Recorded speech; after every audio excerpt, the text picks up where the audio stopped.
My husband and I have been trying to have a baby for many years, and we went down the IVF path and did many rounds of IVF before finally in, I think it was October, we got the news that I was pregnant, which was fantastic.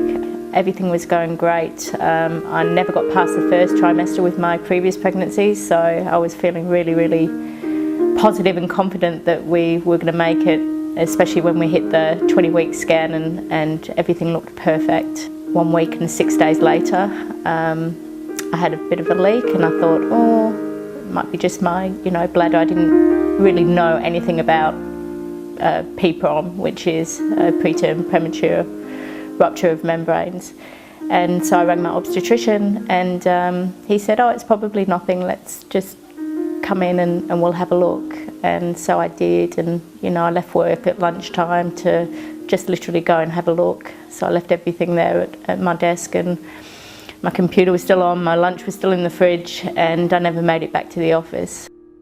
He took one look at me and told me that I was about 4 centimetres dilated, and I wasn't allowed to get up off the bed, and he was calling an ambulance, and I was going to King Eddie's, and that's where I was going to stay until I had my baby.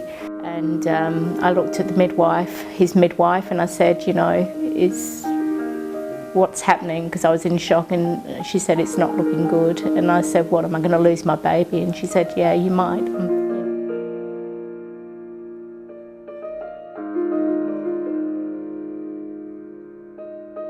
We called my husband, and we got in the ambulance and we went to King Eddie's, and my obstetrician met us there, and he'd arranged for the neonatal team to come down, and 2 lovely doctors came down and talked to me and told me, presented the cold hard facts of what's going to happen.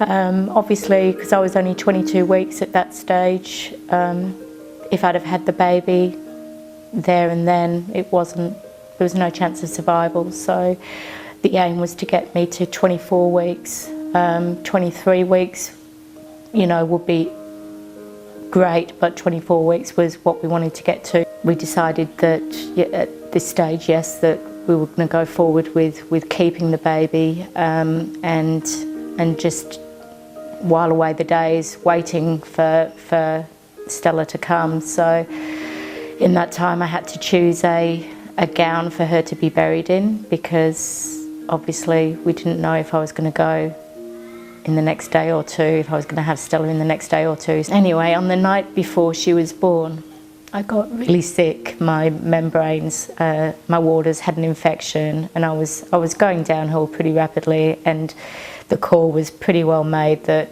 okay, we need to get Stella out. They induced me, and the neonatal team came down and set up the crib there, the warmer, and they were all standing there to the side waiting for baby Stella to come out. And when she did come out, she was handed straight to them, and they worked on her straight away by,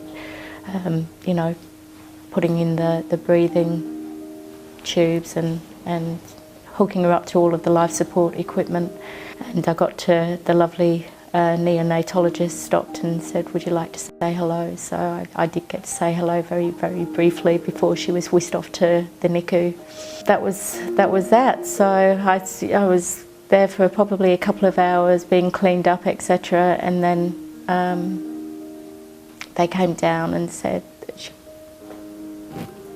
she wasn't doing very well and did not want to get it baptised. Sorry.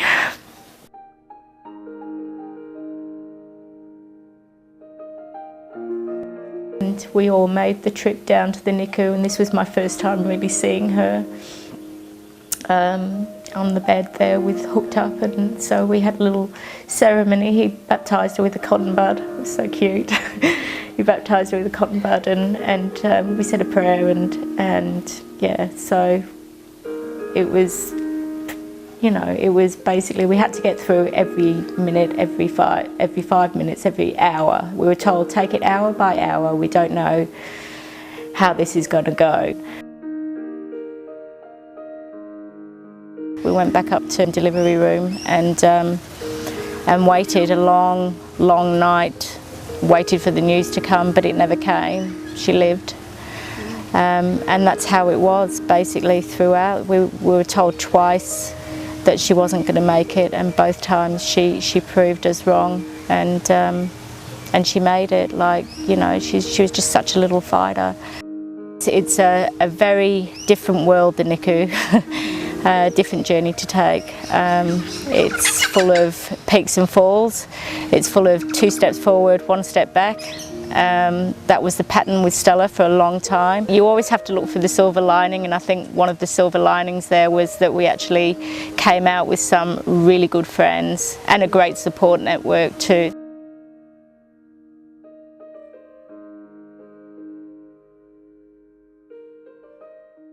So I think we've got a pretty rosy future ahead of us. We've got 2 children who, one being a bonus, that being Sam, but our 2 children who, like, I never expected we'd have. Can we take a little time? Back porch in the rocking chair. Leave the light on, I'll be meeting you out there. Reminisce every moment past, all the times we shared. You and I growing old together, we stood and faced the weather. One thing I know, I wouldn't change it for the world. It's the best feeling in the world being a mum. We're gonna take it slow. Little things you do, I love about you. Hold you close like the day we met and watch our lives unfold in the sky tonight. You know, I'm glad that I've got such a supportive partner in Robert.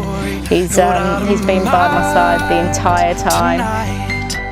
And I just know there never will be. It's a beautiful life.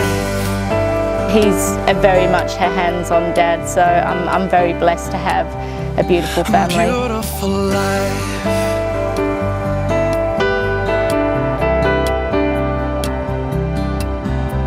Sun come up in the morning underneath the shade of an oak tree. Colors on the leaves are changing, seasons moving endlessly. Man, where did the time go? We got some history. A little bit older now, but you still look so good to me. One thing I know, you are my soul. Got a life ahead of us, we're gonna take it slow. Little things you do.